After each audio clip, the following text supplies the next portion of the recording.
We jump into the early crow, though. I'm looking forward to chatting to this man. He's one of the legends of jumps racing in Victoria and around Australia, for that matter. His name is Eric Musgrove, and he joins me for AustraliansJumpsRacing.com. Get involved. Good morning, Eric.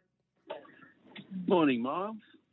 Hey, nice to chat. I like watching your horses run around, and being a South Australian, I used to love seeing them come over here all the time.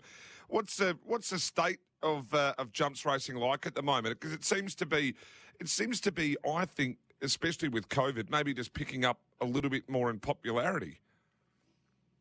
Oh, look, it's been very positive. They've introduced the new foam hurdles and also the new steeples that we've had for the last 2 seasons now, and it's become very popular. It's, most of the maiden races this season have been divided because they've had so many numbers.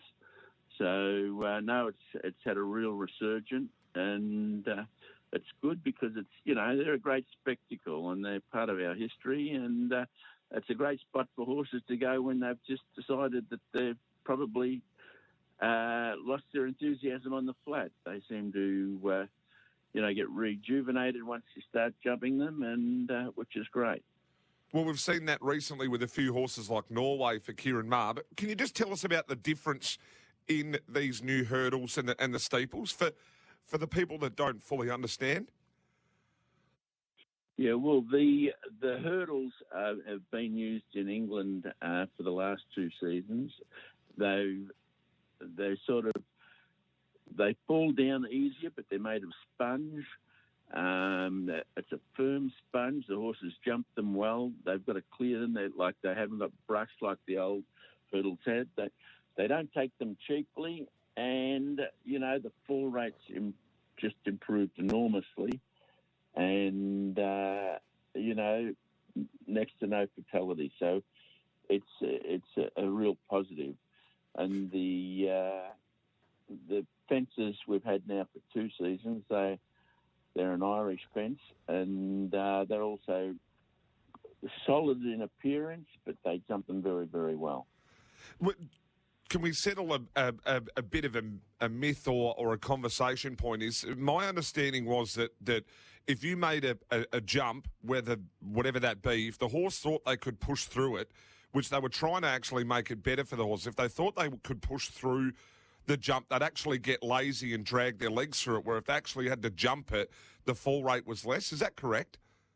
Yeah, that's correct. The thing is, the horses are fairly intelligent, and if they brush through things, they'll continue to brush through them. But if they're solid, they give them a tap once or twice, and they think, we've got to jump these cleanly because they are solid, and they're not silly, and they respect them a lot more, and they jump a lot better over them. So that's the whole idea of it. You would think initially that just a solid foam hurdle would be, it doesn't sound too good, but let me tell you, they jump them terrific, and there's a lot more horses racing over them since they've been introduced. A lot of horses are going from the flat to jumps racing. As I said, this season, I think nearly every maiden hurdle, probably only a couple haven't been divided.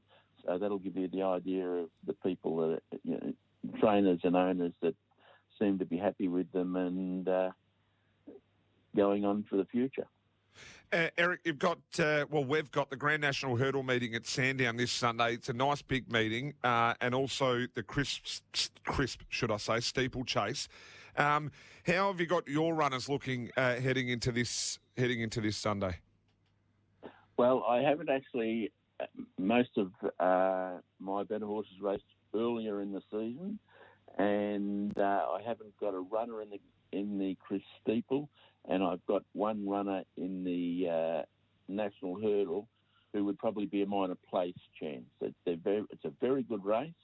I've got one in the 120 hurdle, which is the lead-up race, who would be a good chance. But apart from that, I'm not strongly represented in the National Hurdle. Oh well, hopefully when we see some of the better ones coming back, you can maybe jag a few more winners. I've as a kid growing up in the southeast of South Australia, always used to love going to Oakbank and around the place and watching your horses run. And you're a legend of the jumps racing industry, and what you do for it shouldn't go unnoticed. Appreciate your time this morning, Eric, and we'll chat soon. Good to talk to you. Eric Musgrove there for the Australian Jumps Racing Association as well. And yeah, you can follow his horses with confidence. You can get involved too. Visit australianjumpsracing.com, hashtag how good is jumps racing. And it is good. It's good fun. I enjoy it thoroughly. Hey, now it's time for